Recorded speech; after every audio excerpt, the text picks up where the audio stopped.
Today, we're embarking on an Alright, let's dive right into this explainer. Today, we're embarking on an absolutely incredible journey, one that perfectly bridges ancient Hindu mythology with a stunning modern-day physical trek. We're breaking down the breathtaking and honestly legendary trail to Kheerganga.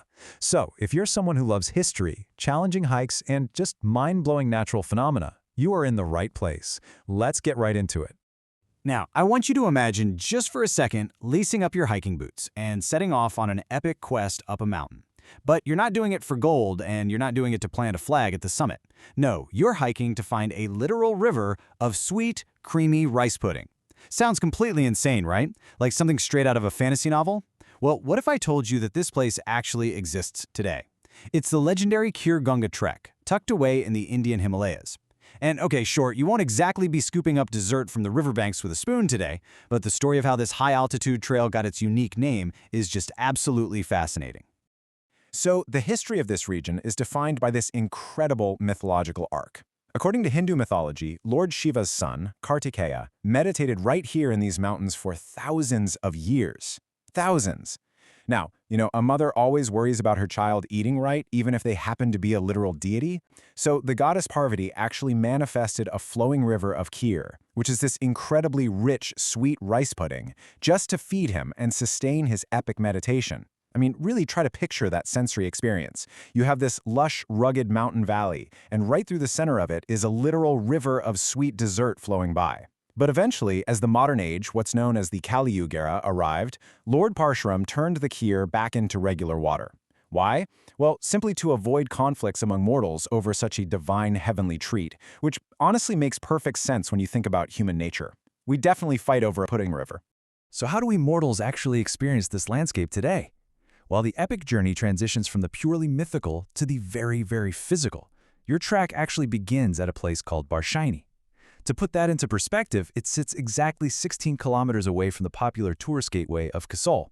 That basically makes Parshuram your true base camp. It's the starting line where this ancient myth meets the rocky mountain trail. And once you step off at Parshuram, you're going to be dedicating about 4 to 6 hours to conquer a 10 to 12 kilometer incline. This isn't just a casual Sunday walk in the park. It's a genuine trek that definitely demands some physical stamina. You are literally hiking up into the high altitudes to find the remnants of that legendary river. And right at the very beginning of this stretch, you are faced with a hugely important decision on exactly how you want to reach that summit. This brings us to a real choose-your-own-adventure moment. Option 1, you could take the route via Rudranag. This is by far the most popular choice, offering an incredibly scenic trail that mixes some challenging climbs with, thankfully, some forgiving flat sections. Along the way, you pass a beautiful sacred waterfall and even cross a classic wooden bridge right over the roaring Parvati River. It is absolutely breathtaking and just packed with landmarks. But maybe you're someone who prefers solitude over sightseeing. If that's you, then option 2 is your best bet, the path via Kalga. This route takes you through Kalga village for a shaded, much quieter journey that weaves its way through these dense, ancient pine forests. But there is a catch here. To get that quiet shade, you have to tackle a steeper, much more direct incline. So what kind of trekker are you? Do you want the sweeping views and rushing river of the popular route, or are you looking for that quiet, steep, shaded ascent up through the pines? Now, if you do choose that highly popular Rudranag route, your ascent breaks down into a few manageable stages. Starting off from Parshuram, you trek upwards through the traditional mountain settlement of Nakthan village. From there, you push on to arrive at the spectacular Rudranag waterfall. And this isn't just a pretty sight, it's a deeply sacred landmark that echoes the exact spiritual history of the region we talked about earlier. Finally, after crossing the river and pushing through those last demanding inclines, you hit your final destination. You've made it to the legendary Kheerganga itself. And after 12 kilometers of relentless climbing, here is what awaits you at the summit, the ultimate reward. Remember that ancient story we started with, the river of sweet, milky kheer created by goddess Parvati? Well, while Lord Parshuram may have turned the dessert back into water, the magic absolutely remained. Today, you experience that mythical river of rice pudding as these stunning, natural, milky white hot springs.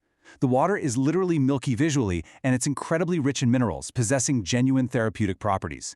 I mean, just imagine taking off your heavy boots, slipping into these perfectly warm, naturally heated waters, and soaking your tired muscles while completely surrounded by the crisp, freezing, majestic peaks of the Himalayas.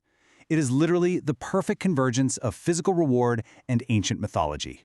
So, knowing the ancient history of Kartikeya's meditation, the divine intervention of the goddess, and the grueling physical challenge that stands between you and those healing waters, which path are you going to choose to claim your reward? The roaring waterfalls of Rudranag or the silent, steep pine forests of Kalga? Whichever way you go, the milky hot springs of Kheerganga are waiting for you. Stay curious, keep exploring, and I'll catch you in the next exploration.